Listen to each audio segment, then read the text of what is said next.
जैसे कि अभी हमने देखा कि साम्राज्यवाद, तो साम्राज्यवाद का अर्थ हमने देखा कि अपने राज्य की भौगोलिक सीमा के पार दूसरे राज्य पर, दूसरे देशों पर अपनी सत्ता को स्थापित करना ही साम्राज्यवादी कहलाता है।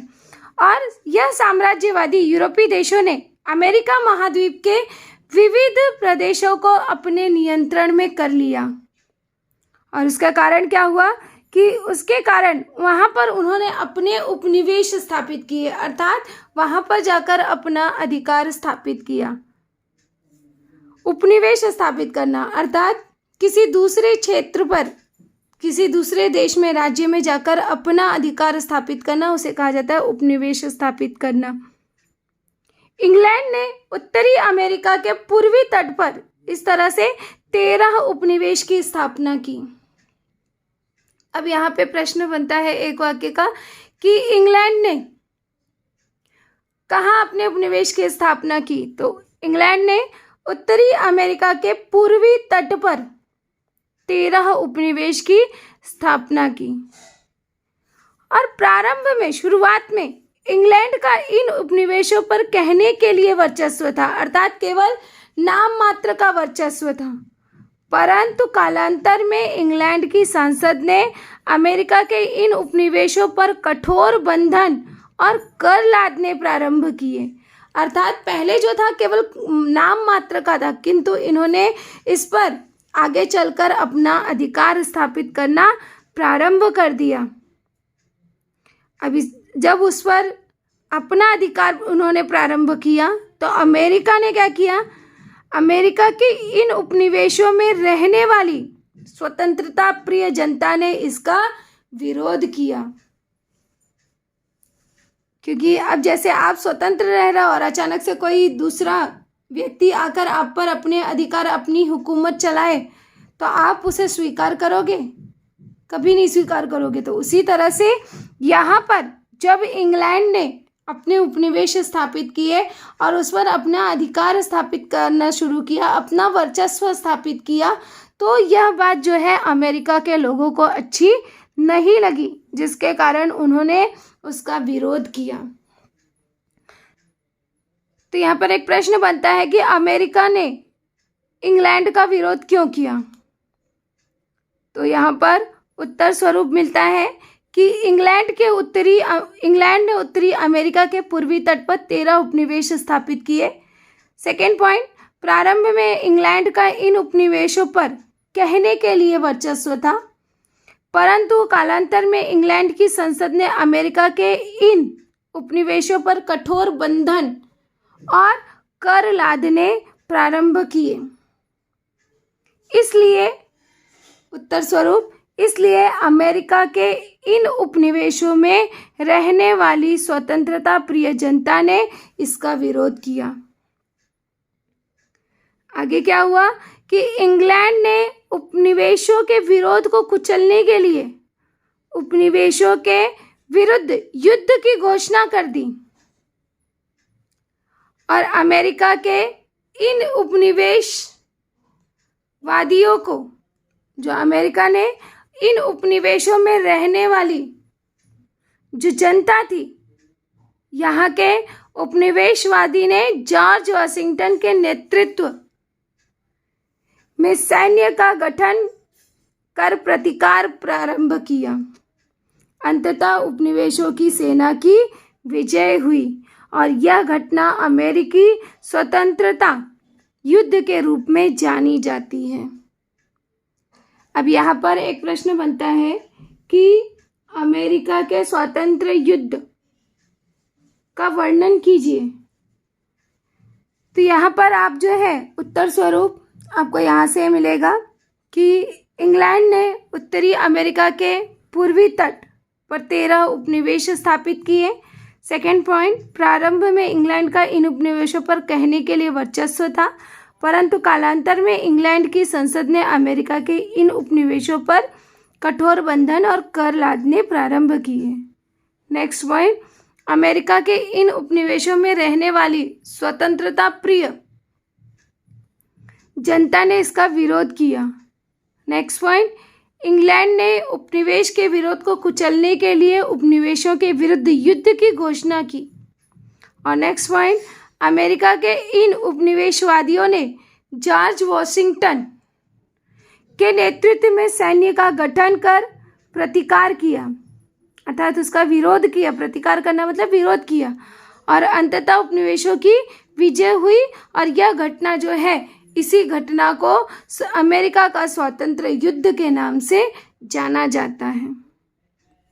इसी में से एक नया देश संयुक्त राज्य अमेरिका संघ राज्य का उदय हुआ, जिसमें शासन प्रणाली, लिखित संविधान और लोकतांत्रिक व्यवस्था को स्थान दिया गया था। अब यहाँ पे एक प्रश्न बनता है कि अमेरिका स्वतंत्र युद्ध से किस नए देश का गठन हुआ? तो अमेरिका स्वतंत्र युद्ध से संयुक्त राज्य अमेरिका नामक संघ राज्य का उदय हुआ।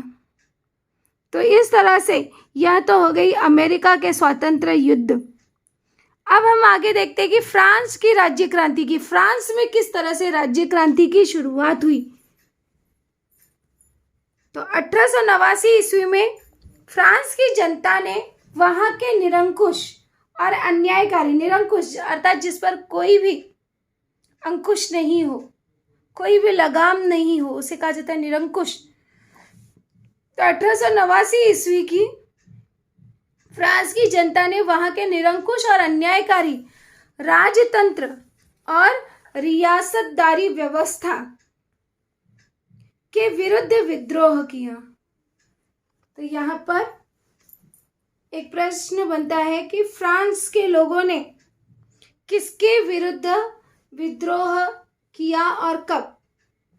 तो 1889 ईस्वी में फ्रांस की जनता ने वहां के निरंकुश और अन्यायकारी राजतंत्र और रियासतदारी व्यवस्था के विरुद्ध विद्रोह प्रारंभ किया, और वहां पर उन्होंने गणतंत्र की स्थापना की।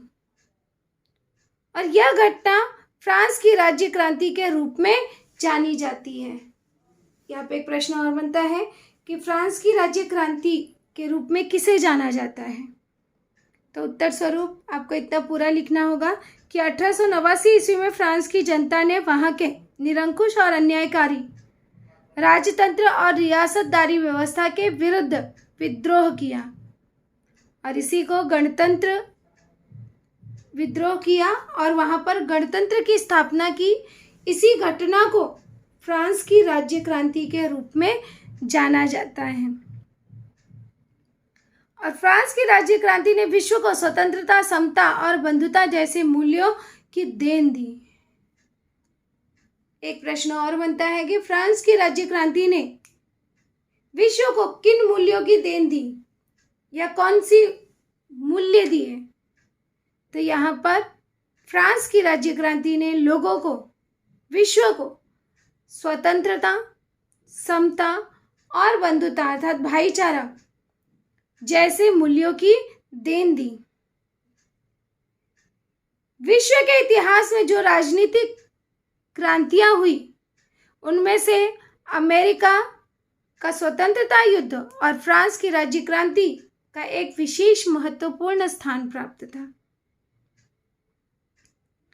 अब इसी कड़ी में हम आगे देखते हैं औद्योगिक क्रांति, अर्थात उद्योग के क्षेत्र में हुई क्रांति। तो 18वीं शताब्दी के उत्तरार्ध से यूरोप में औद्योगिक क्षेत्र में क्रांतिकारी परिवर्तन होने लगे। खालिस्तान के लिए प्रश्न बनता है कि खालिस्तान शताब्दी के उत्तरार्ध से यूरोप में औद्योगिक क्षेत्र में परिवर्तन हुए। तो उत्तर स्वरूप हमें मिलता है 18वीं शताब्दी में। वाष्प शक्ति पर चलने वाले यंत्रों की सहायता से उत्पादन होने लगा।